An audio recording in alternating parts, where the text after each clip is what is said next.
നമ്മളിന്ന് fifth module ഉണ്ടല്ലേ.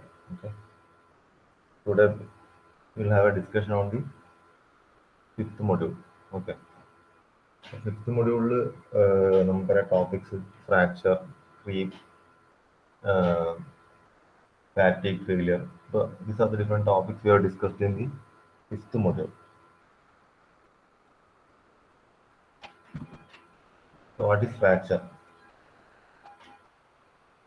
So when a material is stressed beyond the elastic limit, two things can happen. Either the material will yield or the material will rupture without any visible signs of plastic deformation. Okay. So the ultimate rupture or failure of material by breaking into two or more pieces under the influence of an external load is called fracture. Okay, അപ്പോൾ അവിടെ ഉണ്ടാവുന്ന apply stress എങ്ങനെയാവാം? Tensile ആവാം, compressive ആവാം, അല്ലെങ്കിൽ shear ആവാം. Okay, already നമ്മൾ നോക്കിയതാണ് എന്താണ്, there will be an attractive and repulsive force between the atoms. നമുക്കറിയാം ആറ്റംസിന്റെ crystal arranged lattice type crystals ആണ്. Atoms are arranged in a particular fashion of arrangement ആണ് atoms. So between atoms there will be repulsive as well as attractive forces. So atoms അവിടെ ഉള്ളത് വെച്ചാൽ there will be in an equilibrium position. അല്ല, equilibrium പൊസിഷനിലാണ് atoms ഉള്ളത്. So അവിടെ ഉണ്ടാകുന്ന net force എന്നാണ്. If the net force of these two attractive or repulsive force, the net value reaches a maximum F max, there will be the movement of the atoms. Okay, so that F max is called the cohesive strength of the material. So F maxiനെക്കാളും കൂടുതൽ force നമ്മൾ കൊടുത്തു കഴിഞ്ഞാൽ നമുക്ക് അതിനെ position മാറ്റാൻ വേണ്ടി പറ്റും. So in order to separate the atoms completely, the applied force should exceed F max. Sir. Yes. Sir, ധർമ്മേശന് കേറാൻ കഴിയുന്നില്ല പറയും. അയ്യോ, അതിപ്പോ ഒന്നും ചെയ്യാൻ പറ്റില്ലടാ. അത് ഒന്നും കൂടി റീസ്റ്റാർട്ട് ചെയ്തിട്ട്, ഫോൺ റീസ്റ്റാർട്ട് ചെയ്തിട്ട് കയറാൻ വേണ്ടി ചോദിച്ചു. ആ കയറിയല്ലോ, ജോയിൻ ചെയ്തല്ലോ.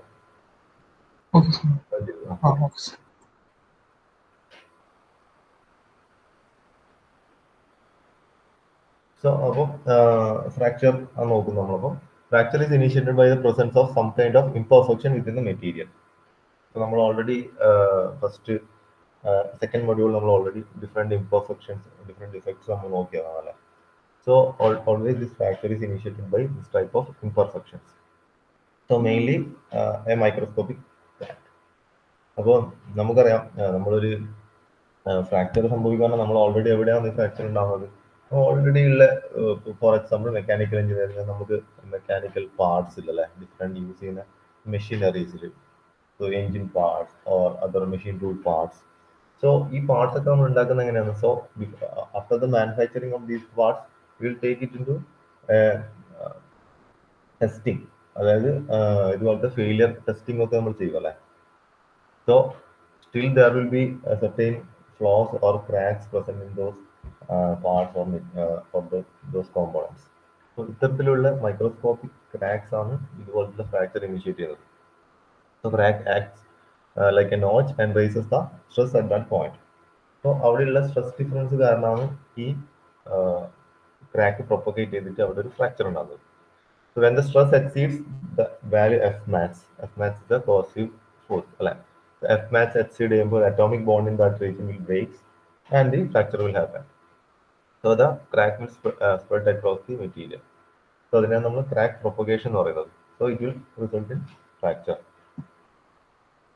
So actually there are two types of fracture. Important ആണ് the types of fracture. അതിൽ ductile fracture different stages important ആണ്.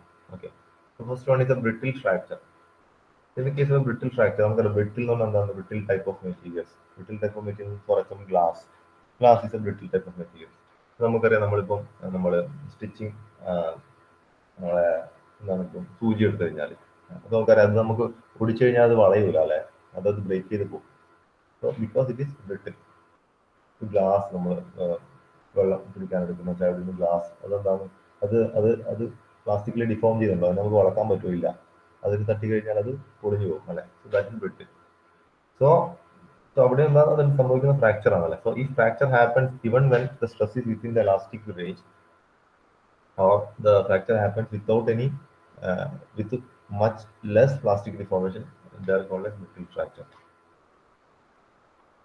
But in the case of a ductile fracture, that is the case of fracture which occurs after some amount of plastic deformation. So before fracture, the material undergo a certain level of plastic deformation. Okay, plastic deformation ഉണ്ടായതിനു ശേഷമാണ് അവിടെ fracture ഉണ്ടാകുന്നത്. So ductile ഫ്രാക്ചറിന്റെ different stages ആണ് കാണിക്കുന്നത് ഇവിടെ. Okay, first കേസിൽ കാണിക്കുന്നത് brittle fracture ആണ് എ. സോ ബി സിയും കാണിക്കുന്നത് ഡക്റ്റൈൽ ഫ്രാക്ചർ. ഓക്കെ, അപ്പോൾ കറസ്പോണ്ടിങ് ആയ അതിന്റെ സ്ട്രെസ് സ്ട്രെയിൻ ഗ്രാഫാണ് അതിന്റെ മുകളിൽ കാണിക്കുന്നത്. ബ്രിട്ടിൽ ഫ്രാക്ചർ നോക്കിയാൽ അത് ഓൾമോസ്റ്റ് സ്ട്രെയിറ്റ് ലൈൻ ആണ്, അത് ബ്രേക്ക് ഉണ്ടായി, അല്ലെങ്കിൽ സ്മോൾ ഒരു എന്താണ് ഡിഫോർമേഷൻ ഉണ്ടാവാം. ഇപ്പോൾ ഗ്ലാസിന്റെ കേസിലൊന്നും there is no literally no deformation. But in some brittle materials there will be small deformations. Okay. Ductile material കേസിലോ ductile material കേസിലാണ് ഡിഫറെന്റ് കേസുകൾ. For low ductility material, this is second figure. High ductility material നോക്കിയാൽ stress strain curve is കുറച്ചും കൂടി അത് projectile ആയിട്ടില്ല ഒരു കർവാണ് കിട്ടുന്നത്. Okay. So ductile fracture in detail. So ductile fracture occurs suddenly and catastrophically without any warning. Okay. So this is due to the spontaneous and rapid crack propagations. So ductile fracture occurs by class. So there are different stages of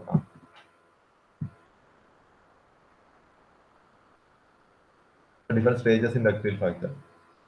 Necking, cavity formation, crack propagation, crack formation, crack propagation, and fracture. Necking in the ductile fracture different stage ആണ്. First is necking. Necking എന്ന് പറഞ്ഞാൽ നമ്മളിവിടെ start ചെയ്തു അല്ലെ, ഏതാണ് ഈ കോസി ഫോഴ്സിനെ, atomic Kosi ഫോഴ്സിനെക്കാളും കൂടുതൽ ഫോഴ്സ് നമുക്ക് നമ്മൾ അപ്ലൈഡ് സ്ട്രെസ്സിലൂടെ നമുക്ക് കിട്ടാൻ തുടങ്ങി. So there will be change in the atoms, movement of atoms will take place. So അപ്പോൾ ഇതൊക്കെ സംഭവിക്കുന്ന എവിടെയാണ്? Where there is more stress concentration. എവിടെയാണ് കൂടുതൽ സ്ട്രെസ് കോൺസെൻട്രേഷൻ എന്നാൽ the points where there will be certain micro cracks at certain parts of the body. At that points cracks will happen. Okay, so അവിടെ ചെറിയ voids ഉണ്ടാവും അല്ലെ. After that the voids began to grow at 90 degree lake voids grow ചെയ്യാൻ തുടങ്ങും. അപ്പോൾ അതിന്റെ direction movement നിന്ന് അതിന്റെ ഡയറക്ഷൻ എന്ന് പറയുന്നത് അത് നമ്മളെ അപ്ലൈഡ് സ്ട്രെസ്സിന് ലാറ്ററൽ ആയിട്ട് പെർപെൻഡിക്കുലർ ആയിട്ടാണ് അതിന്റെ മൂവ്മെന്റ് നടക്കുന്നത്. സോ അവിടെ എന്താണ് അത് 45 ഡിഗ്രി കർവ് ആയിട്ടാണ് ആ ക്രാക്ക് ഉണ്ടാകുന്നത്. Finally it will break. അപ്പോൾ നമുക്ക് കിട്ടുന്ന ഫൈനൽ പാർട്ട് അങ്ങനെ it will be having cup and cone shape. നിങ്ങൾക്കറിയാം, നിങ്ങളെ UTM നിങ്ങൾ already we are discussing in the strength of materials lab about UTM അല്ലെ, ടെൻഷൻ ടെസ്റ്റ് ഓൾറെഡി ഡിസ്കസ് ചെയ്യുന്നത്. In that if you are taking a steel rod for a tension test, finally if you are breaking it, so it will steel is a ductile material, so it will break after a certain amount of plastic deformation. So after the breakage, if you are viewing the cross section of the material, we can see that a cup and cone shape. അപ്പോൾ നമുക്ക് ഒരു part break ചെയ്തിട്ട് അതിന്റെ shape നോക്കി cup and cone shape ആണ് നമുക്ക് എന്താ പറയാം, it is a ductile material. Okay. For example, if you chalk piece, നമ്മൾ ഉപയോഗിക്കുന്ന ചോക്ക് പീസ് ഉണ്ടല്ലോ, white chalk. If you are breaking it, it is a brittle material. അപ്പോൾ അവിടെ ഉണ്ടാവുന്ന ക്രോസ് സെക്ഷൻ നിങ്ങൾ നോക്കാം, കപ്പ് ആൻഡ് കോൺ ഷേപ്പ് ഒന്നും ആയിരിക്കില്ല, അത് ഒരു റെഗുലർ ഷേപ്പ് ആയിട്ട് പ്ലെയിൻ ഷേപ്പ് ആയിരിക്കും ഉണ്ടാവില്ല. So such materials are brittle materials. Stage 1 of necking. On tensile loading, materials behaves elastically till the elastic limit. So already നമ്മൾക്ക് അറിയാവുന്നത്, already we have discussed in mechanics of solids about the stress strain graph. So there will be elastic limit, plastic limit, proportionality limit. There are different zones, elastic, plastic zones. Okay. ഈ points ഒക്കെ നിങ്ങൾക്ക് അറിയുന്നതാണ്. So beyond the plastic beyond that limit, plastic deformation occurs. So within that limit only the material will deform elastically. Elastic deformation is once the applied load is removed or once the stress is removed, and the material will return to its original shape. So beyond that elastic limit, whatever stress we are giving, it will be stored in the material. A certain amount of stress will be stored in the material, and remaining will change the shape of the material. As the stress is increased, the cross-sectional area of the material decreases rapidly. So a necked region is produced. അപ്പോൾ ഈ ഒരു question ചോദിച്ചു കഴിഞ്ഞാൽ different stages ചോദിച്ചു കഴിഞ്ഞാൽ നിങ്ങൾ ഇതിന്റെ ഫിഗറും കൂടെ വരക്കേണ്ടതാണ്. The necked region is produced. Within the neck region, small cavities or voids are formed. So these are formed at the points where there are micro cracks. Okay. So, then these cracks join together to form a single crack. So ഇതുപോലെ minute cracks single crack ആയി മാറും. This crack is of elliptical shape. Okay, elliptical shapes ഉള്ള cracks ആണ് അവിടെ formation ചെയ്യുന്നത്. Because അതിന്റെ propagation ആ ഒരു ഡയറക്ഷനിലേക്കാണ്, perpendicular ഡയറക്ഷനിലേക്ക്. Applied stressന് perpendicular ആയിട്ടാണ്. Major axis of the ellipse is perpendicular to the direction of loading. Okay. The crack grows in a direction parallel to the major axis of the elliptical crack. Shearing occurs in a direction about 45 degrees to the direction of loading. Thus it propagates to the surface. So, okay, നമ്മൾ applied സ്ട്രെസ്സിന് 90 degree perpendicular ആയിട്ടാണ് എന്താണ് crack propagate ചെയ്യുന്നത്. But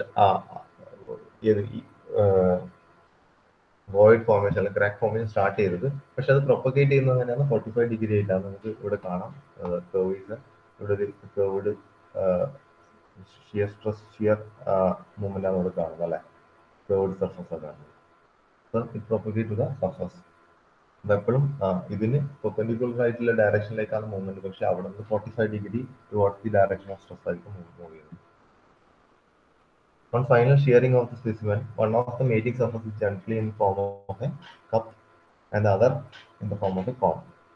Thus, this type of fracture is also known as cup and cone fracture. Okay. So, cup and cone shape ആണ് final figure fracture shape. Next is brittle fracture.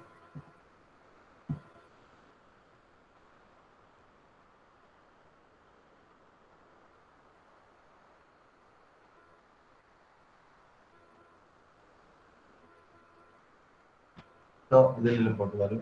Brittle fracture is also called as a cleavage fracture. So here, ഇവിടെ ഉണ്ടാകുന്ന ഇത് crack propagation is very rapid അല്ലെ. അതായത് appreciable plastic deformation ഉണ്ടാകുന്നതിന് മുമ്പ് തന്നെ എന്താണ് ക്രാക്ക് പ്രൊപ്പഗേറ്റ് ചെയ്ത് അതിനെ റപ്ചർ ചെയ്തിട്ടുണ്ടാവും. ഓക്കെ, ഡക്റ്റൈൽ മെറ്റീരിയൽസിന്റെ കേസിൽ എന്താണ് ക്രാക്ക് പ്രൊപ്പഗേഷൻ ഉണ്ട്, പക്ഷെ അതിന് ആ ക്രാക്ക് പ്രൊപ്പഗേഷൻ കംപ്ലീറ്റ് ആയിട്ട് അത് ഫ്രാക്ചർ ആവുന്നതിന് മുമ്പ് തന്നെ എന്താണ് ഒരുപാട് പ്ലാസ്റ്റിക് ഡിഫോർമേഷൻ ഉണ്ടാകുന്നുണ്ട്. Okay, so in the case of brittle fracture it occurs without any appreciable plastic deformation and by a rapid crack propagation. The plastic deformation and crack propagation are two different things. So, brittle material plastic deformation speedily there will be crack propagation. The direction of crack motion is very nearly perpendicular to the direction of applied tensile stress. The applied tensile stress is direct full perpendicular with the crack propagation. In the case of ductile material, it starts in a perpendicular direction, but it moves 45 degree attempt. 45 degree move, other 90 degree, sorry, 45 degree move ഒരു curved shape ആയിട്ടാണ് crack അവിടെ fracture final കിട്ടുന്നത് shape. The direction of crack motion is very nearly perpendicular to the direction of applied tensile stress. It results in a relatively flat surface. So in the case of brittle fracture, the two surfaces will be nearly flat. But in the case of a ductile fracture, it is in the shape of a cup and cone. Okay, so important point on the brittle fracture is also called as cleavage fracture. Crack propagates by successive and repeated breaking of atomic bonds. Where atomic bond break ചെയ്താണ് ഇവിടെ എന്താണ് plastic deformation ഉണ്ടാവുക അല്ലേ. So this type of fracture is it's an intragranular type of fracture. Intergranular fracture ഉണ്ട്, intragranular fracture ഉണ്ട്. നമ്മളതിപ്പോൾ നോക്കുന്നതായിരിക്കും എന്താണ് intergranular, എന്താണ് ഇൻട്രാഗ്രാനുലർ fracture. അപ്പൊ ഇവിടെ ഇൻട്രാഗ്രാനുലർ എന്താണ് the cracks pass through the grains, okay, along the cleavage planes. അതിനെ നമ്മൾ ഇൻട്രാഗ്രാനുലർ എന്ന് പറയുന്നത്. അപ്പോൾ അത് ഗ്രെയിൻ ബൗണ്ടറീസിൽ പാസ് ചെയ്യുന്നതാണ് call it as A intergranular fracture. The difference between brittle and ductile fracture. Important mark ചെയ്തോ, very important ആണ്, your question ആണ്. Differentiate between ductile and brittle fracture. Note ചെയ്ത് വെച്ചോ, ഇപ്പൊ തന്നെ നിങ്ങൾ അടുത്ത material differentiate between ductile and brittle material important ആണ്. അപ്പോൾ അതിൽ ക്വസ്റ്റ്യൻ നോക്കിയിട്ട് ക്വസ്റ്റിൻ്റെ മാർക്ക് നോക്കിയിട്ട് അത്രയും പോയിന്റ്സ് മിനിമം എഴുതണം. 5 മാർക്ക് ക്വസ്റ്റ്യൻ ആണെങ്കിൽ മിനിമം 5 പോയിന്റ്സ് ഉണ്ടാവണം. Okay. Brittle fracture, of course, it's the minimum or no plastic deformation or no deformation. Ductile material, of course, it's a large plastic deformation. Okay. Brittle, it occurs suddenly with the minimum energy absorption and without any warning. Brittle fracture will not get any warning. Failure warning. But ductile is the fracture. There will be a lot of plastic deformation. So, necking or the dimension change of it is going to rupture in future. Some of the remedies are found. The third point is separation occurs normal to the tensile axis, resulting in a flat surface. Okay. Student applied load in perpendicular direction like movement, but completely perpendicular 90 degree fracture and other separation. But in the case of ductile fracture, the crack propagates 90 degree perpendicular direction. Crack propagates in the direction at 45 degree to the tensile axis. Okay, resulting in a cup and cone fracture surface.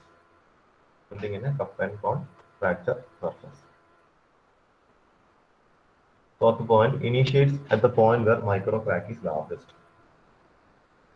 In ductile fracture, initiates in some localized region where deformation is very large. Okay. So, brittle fracture case micro cracks എവിടെയാണോ കൂടുതലുള്ളത് ആ ഒരു volume of സ്ഥലത്താണ് ഇതിന്റെ brittle fracture ഉണ്ടാവുന്നത്. But for ductile fracture എവിടെയാണോ region of deformation കൂടുതൽ, എവിടെയാണോ കൂടുതൽ ഡിഫോർമേഷൻ വരുന്നത് അവിടെയാണ് ഫ്രാക്ചർ ഉണ്ടാവുന്നത്. ഓക്കെ. സോ എല്ലാത്തിനും ഇനീഷ്യേറ്റ് ചെയ്യുന്നത് ഈ ക്രാക്ക് തന്നെയാണ്. Okay. Fifth point, movement of crack involves very little plastic deformation adjacent to the crack. In the case of ductile material, crack propagates as a result of highly localized plastic deformation of metal. So, brittle fracture case plastic deformation കുറവാണല്ലേ. But in the case of ductile material, കൂടുതൽ amount of plastic deform ചെയ്യുന്നുണ്ട്. Okay.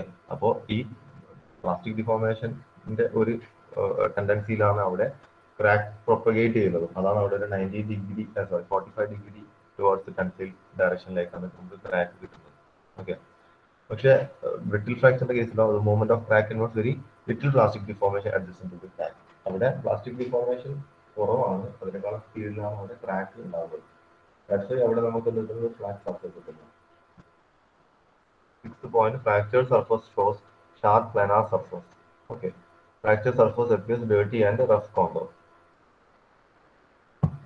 Brittle fracture case നമുക്ക് കിട്ടുന്നത് plain surface ആണ്, sharp plain surface ആണ്. For example നിങ്ങൾ chalk break ചെയ്താൽ നമുക്ക് എങ്ങനെ കിട്ടുന്നത് അതുപോലെ.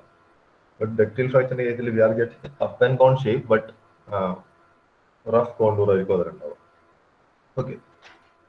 Commonly observed in BCC and HCP metals. Brittle fracture commonly observed in BCC and HCP metals, but ductile fracture commonly observed in FCC metals. And in general, fracture occurs along cleavage planes in the case of brittle material. In the case of ductile material, after necking and crack propagation at 45 degree to tensile axis, fracture occurs along slip planes.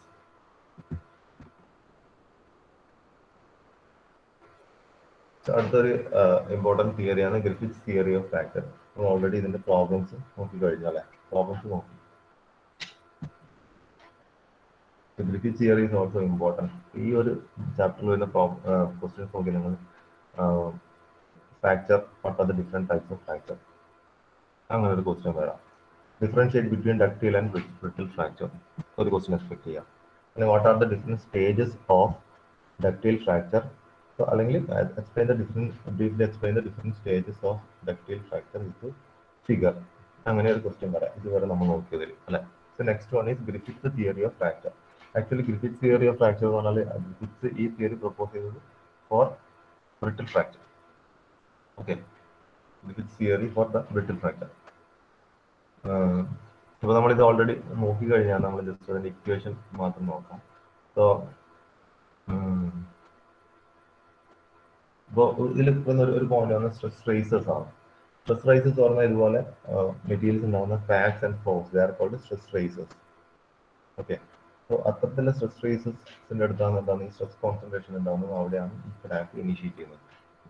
Okay, again വേറൊരു point വെച്ചാൽ ഈ cracks പറയുമ്പോൾ എവിടെയാവും, cracks can be internal crack or it can be external crack. അപ്പോൾ external ക്രാക്കിനെയാണ് നമ്മൾ surface crack എന്ന് പറയുന്നത്, or it can be an inside the body of the material in interior crack. Okay. Griffith's theory പറയാൻ വേണ്ടിയുള്ള ഒരു example, ഒരു illustration നമുക്ക് നോക്കിയല്ലേ. Okay, for example a crack, two types of cracks is shown here. ഒന്ന് inside crack കാണിക്കുന്നുണ്ട്, ഒന്ന് അതിന്റെ സർഫസ് ക്രാക്ക് കാണിക്കുന്നു. ഇവിടെ എടുക്കുന്ന നൊട്ടേഷൻസ് നോക്കാം. In the case of an internal crack, the length of crack is taken as 2c. Okay. But in the case of a surface crack, the length of crack is taken as C. C ആണ് ചില text ബുക്കിൽ അത് A ആയിട്ട് എഴുതിയത്. Okay, അപ്പോൾ നമുക്ക് ഈ C value നമുക്ക് പ്രോബ്ലത്തിൽ ചെയ്യാൻ ആവശ്യമുണ്ടാകും. അപ്പോൾ in case in the question if it is given as an internal crack is equal to, for example, some 20 mm, that means 2C is equal to 20 mm. In that case C will be equal to 10 mm. C നമ്മൾ എടുക്കുന്നത് 10 mm ആയിരിക്കും. ഇതുപോലത്തെ ചെറിയ tips മാത്രമേ ഉണ്ടാവും ക്വസ്റ്റ്യൻസിൽ. അപ്പോൾ ഇത് ശ്രദ്ധിക്കുക. Internal crack is equal to 2C, surface crack is equal to C or A, whatever is the variable given. ഓക്കെ, അപ്പോൾ ഇവിടെ നോക്കിയാൽ നമുക്ക് അതിന്റെ സ്ട്രെസ് വേരിയേഷൻ ആണ് കാണിക്കുന്നത്. See the stress is maximum, sigma maximum is at ഈ എൻഡ് പോയിന്റ് ഓഫ് ദ ഈ എലിപ്റ്റിക്കൽ ക്രാക്കിന്റെ രണ്ടറ്റത്തുമാണ് എന്താണ് സിഗ്മ മാക്സിമം കിട്ടുന്നത് അല്ലെ.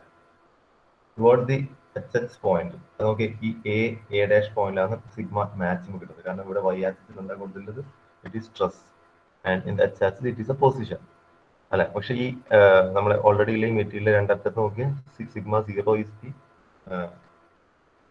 Stress, tensile stress. But at the point of the crack അല്ലെ, ഈ ക്രാക്കിന്റെ നടുവിൽ എന്താണ് ഒരു വോയിഡ് ആണ്, ക്യാവിറ്റി ആണ്, അവിടെ ഒന്നും ഇല്ല, മെറ്റീരിയൽ ഇല്ല. മെറ്റീരിയൽ ഉള്ളത് എവിടെയാണ്, ഈ രണ്ട് പോയിന്റ് അറ്റത്തിൽ അല്ലെ, എലിപ്റ്റിക്കൽ അതിന്റെ ആക്സിസിലിന്റെ അറ്റത്തിൽ രണ്ട് പോയിന്റിൽ നോക്കിയാൽ സിഗ്മ എം ആണ്, അത് മാക്സിമം സ്ട്രെസ് ആണ് അവിടെ കിട്ടുന്നത്. ഓക്കെ, അവിടെ സ്ട്രെസ് കൂടുതലാണ്, അപ്പൊ ആ കൂടിയ സ്ട്രെസ് ആണ് അവിടുത്തെ ക്രാക്ക് ഇനിഷ്യേറ്റിന് കാരണം.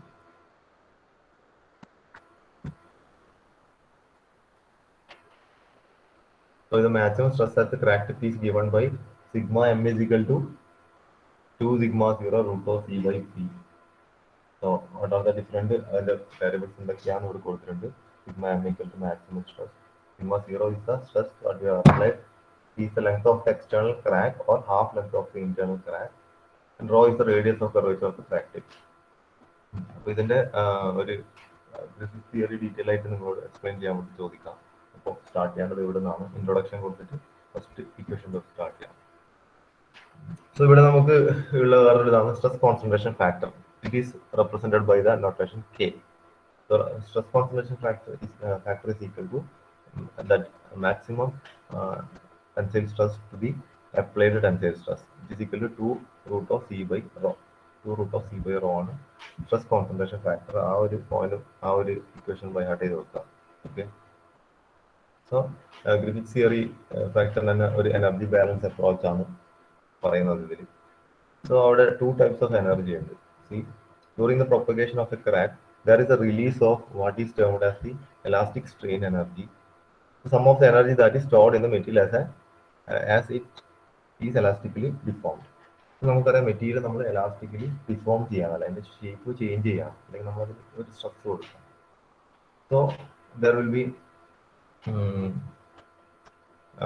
certain amount of energy. അപ്പോൾ അവിടെ എന്താണ് ഈ എലാസ്റ്റിക്കലി ഡിഫോം ചെയ്യാൻ നോക്കുമ്പോൾ അവിടെ ക്രാക്ക് ഇനീഷ്യേഷൻ ഉണ്ടാകുന്നുണ്ട്. സോ ഇതുപോലത്തെ ക്രാക്ക് പ്രൊപ്പഗേറ്റ് ചെയ്യുമ്പോൾ അവിടെ എന്താണ് എലാസ്റ്റിക്കൽ സ്ട്രെയിൻ എനർജി റിലീസ് ചെയ്യുന്നുണ്ട്. So these elastic strain energy will be stored in the material. Okay. So a crack will propagate when the decrease in elastic strain energy is at least equal to the energy required to create the new crack surface. Okay, അപ്പോൾ നമ്മൾ ഈ cracks ഉണ്ട്, crack propagate ചെയ്യുമല്ലോ, നമ്മൾ plastically മെറ്റീരിയലിന് tensile stress കൊടുക്കുന്നുണ്ട്. അന്നേരം അവിടെ എന്ത് എനർജി എന്നാണ് എലാസ്റ്റിക് സ്ട്രെയിൻ എനർജി അവിടെ സ്റ്റോർ ചെയ്യപ്പെടുന്നുണ്ട്.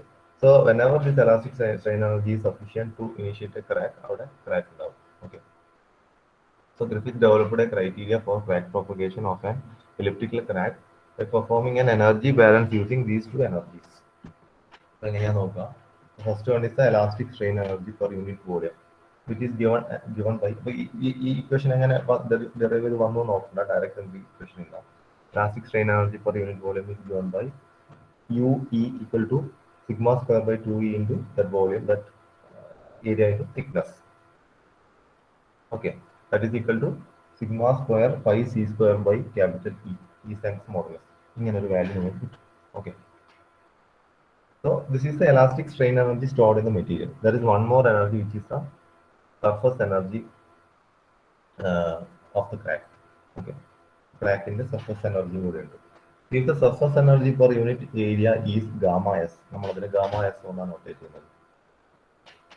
Okay, which is the surface energy for a crack of length 2c and unit width. It will be given by US is equal to 2c gamma s. Okay, അതായത് surface energy per unit area gamma S ആണെങ്കിൽ ഒരു 2c length ഉള്ള ഒരു ക്രാക്കിന്റെ surface energy എത്രയാണ് എന്നാണ് നോക്കുന്നത്. That will be equal to US എന്ന നോട്ടേറ്റ് ചെയ്യുന്നത്. US is equal to 2c അല്ലെ, കാരണം 2c എന്നത് ലെങ്ത്, ദാറ്റ് മച്ച് ലെങ്ത്തിൽ എത്ര സർഫസ് എനർജി ഉണ്ടായാലും gamma S, 2c into gamma S into 2 multiplied by 2 ചെയ്യുന്നുണ്ട്. എന്തുകൊണ്ടാണ്? കാരണം ക്രാക്ക് ഉണ്ടാകുമ്പോൾ അവിടെ എത്ര സർഫസ് ഉണ്ടാകുന്നത്? 2 സർഫസ് ഉണ്ടാവും. Since there are 2 surface for the crack, again we will multiply it by 2. So US will be equal to 4c gamma s. രണ്ട് equation നമുക്ക് കിട്ടി. UE കിട്ടി, പ്ലാസ്റ്റിക് സ്ട്രെയിൻ എനർജി കിട്ടി, US കിട്ടി. സോ എസ് എന്താ represent ചെയ്യുന്നത്? Surface energy. UE represents the elastic strain energy. Okay. Now applying the Griffith's criterion, if the crack is to propagate, the change in surface energy due to the change in crack length must be just equal to the change in elastic strain energy. Okay.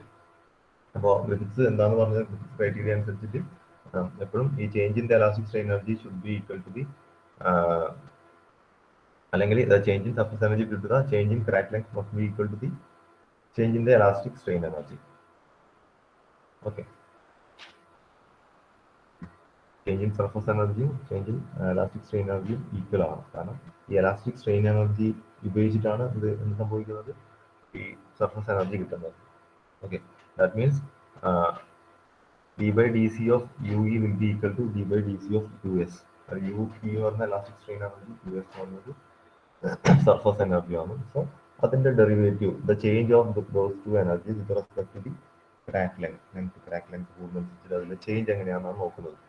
So it can be written as d by dc of sigma square pi c square by E is equal to d by dc of 4 gamma s t. Further simplification നമുക്ക് എന്ത് കിട്ടും? Final equation sigma equal to 4e gamma S by 2 pi C. നമുക്ക് അതിന്റെ 2ഉം 4ഉം cut ചെയ്തിട്ട് 2e gamma S by pi C എന്ന് കിട്ടും ഇക്വേഷൻ. ഓക്കെ, ഫൈനൽ ഇക്വേഷൻ കൊടുത്തിട്ടുള്ളതാണ്. Sigma is equal to root of 4e gamma S by 2 pi C ആണ്. 2ഉം 4ഉം കട്ട് ചെയ്യാം. So will get root of 2e gamma S by pi C. Okay, so ഈ equation വെച്ചിട്ടാണ് നമ്മൾ problem ചെയ്തതല്ലേ, crack initiation ഒരു problem നമ്മൾ ചെയ്തതാണ്. This equation gives the stress required to propagate a crack in a brittle material as a function of the size of the micro crack. Okay, അപ്പോൾ നമുക്ക് ഒരു brittle മെറ്റീരിയലിൽ crack ഉണ്ടാവണമെങ്കിൽ അവിടെ കൊടുക്കേണ്ട സ്ട്രെസ് എത്രയാണ്?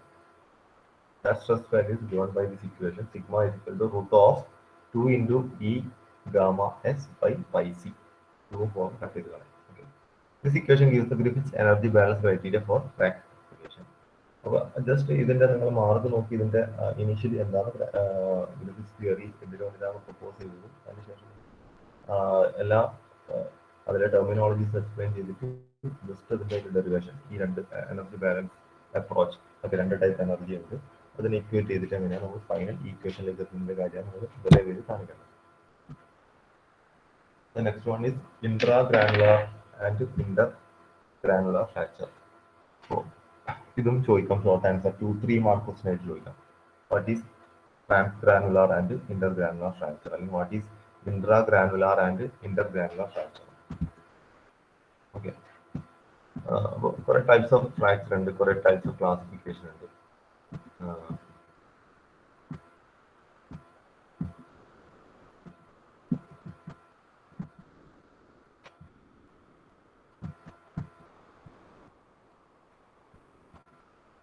Depending on the amount of strain before fracture, നമ്മൾ already നോക്കിയാണ്, there are ductile and brittle fracture. Depending on the crystallographic mode, it can be a shear fracture or it can be a cleavage fracture. Depending on the appearance, fibrous fracture ആവാം, granular fracture ആവാം. നമുക്ക് അതിന്റെ different ആസ്പെക്ട്സിൽ നമുക്ക് അതിനെ different classify ചെയ്യാം. Of course, as a result of shear fracture, it occurs as a result of extensive slip on the active slip plane. നമുക്ക് already നോക്കിയതാണ് shear and slip. അപ്പോൾ എക്സസീവ് സ്ലിപ്പ് കാരണമാണ് ഷിയർ ഫ്രാക്ചേഴ്സ് ഉണ്ടാകുന്നത്. Generally observed in ductile materials. ഇപ്പോൾ ductile മെറ്റീരിയൽസിന് എങ്ങനെയാണ് fracture ഉണ്ടാകുന്നത്? Shear ആണ് അല്ലെ, 45 ഡിഗ്രിയിൽ ഷിയർ ചെയ്തിട്ടാണ് അവിടെ ഫ്രാക്ചർ ഉണ്ടാകുന്നത്. നമ്മൾ നോക്കി കപ്പ് ആൻഡ് കോൺ ഷേപ്പ് കിട്ടുന്നത്. Surface of the shear fracture appears to be grey and fibrous. അപ്പോൾ അതിന് തന്നെയാണ് നമ്മൾ ഗ്രേ ഫ്രാക്ചർ എന്ന് പറയാം, അതിനെ നമ്മൾ ഫൈബ്രസ് ഫ്രാക്ചർ എന്ന് പറയുന്നത്. കാരണം അവിടെയുള്ള അപ്പിയറൻസ് നോക്കിയിട്ടാണ് ആ ടൈപ്പിൽ നമ്മൾ ക്ലാസ് ചെയ്യുന്നത്. Cleavage fracture in brittle materials, crack propagate occurs by successive and repeated breaking of atomic bonds along specific crystallographic planes. This process is called cleavage. Crystallographic planes along which it takes place are known as cleavage planes, and the fractures occurred is termed as cleavage fracture. So here the surface appears to be bright and granular. ഇതിനെ നമ്മൾ granular fracture എന്ന് പറയുന്നത്. Okay. So in the case of a polycrystalline material, cleavage fracture is said to be intragranular or transgranular fracture because the fracture cracks pass through the grains. Okay, written normality single crystal അല്ല polycrystalline material കേസിലാണ് ഈ പറയുന്ന fracture അത് move ചെയ്യുന്നത് എങ്ങനെയായിരിക്കും? Fracture it will pass through the grains, grain ബൗണ്ടറീസിലല്ല, it will pass through the grains.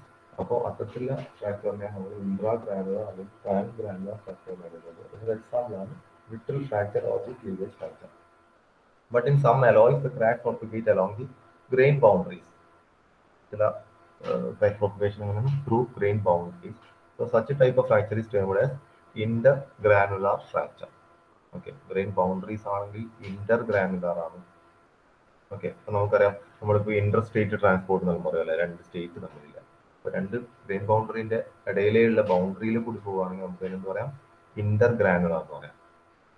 Okay, Inter state bus എന്നൊക്കെ പറയുന്നത്. ഇൻട്രാഗ്രാനുലർ ട്രാൻസ്ഗ്രാനുലർ എന്ന് പറഞ്ഞാൽ എന്താണ്? ഡയറക്റ്റ് ത്രൂ ദ ഗ്രെയിൻസ് പോകുന്നതിനാണ് നമ്മൾ ഇൻട്രാഗ്രാനുലർ അല്ലെങ്കിൽ ട്രാൻസ്ഗ്രാനുലർ എന്ന് പറയുന്നത്. ഓക്കെ, അപ്പോൾ ഇവിടെയാണ് അത് കാണിച്ച ഫിഗറിൽ കാണിക്കുന്നുണ്ട് വാട്ട് ഈസ് ഇൻട്രാഗ്രാനുലർ അല്ലെ അല്ലെങ്കിൽ ട്രാൻസ്ഗ്രാനുലർ. ഇത് ഇന്റർഗ്രാനുലർ ആണ്. ഞാൻ പറഞ്ഞ പോലെ ബൗണ്ടറീസ് മാത്രമേ അത് പോകും. ഓക്കെ, ഈ ഫിഗർ ഇമ്പോർട്ടൻ്റ് ആണ്. ഫിഗർ ചോദിച്ച ഫിഗർ മറക്കാം. Next one is ductile brittle transition. Ductile brittle transition നമുക്ക് അടുത്ത ക്ലാസ്സിൽ നോക്കാം. പക്ഷേ നിങ്ങൾ വരുന്നത് അതിന് മൺഡേ വരുമ്പോഴത്തേക്ക് ഈ 5th മൊഡ്യൂളിൽ ടെസ്റ്റ് ഉണ്ടാവും. ടെസ്റ്റിന് വേണ്ടി പ്രിപ്പയർ ചെയ്ത് തന്നെ വരുക. ഒരു മൊഡ്യൂൾ ടെസ്റ്റ് ഉണ്ടാവും. 5th മൊഡ്യൂൾ കംപ്ലീറ്റ് ആയിട്ട് നോക്കാം. അതുകൊണ്ട് എല്ലാ മെറ്റീരിയൽസും ലിങ്കേജിൽ അപ്ലോഡ് ചെയ്തിട്ടുണ്ട്. ഓക്കെ.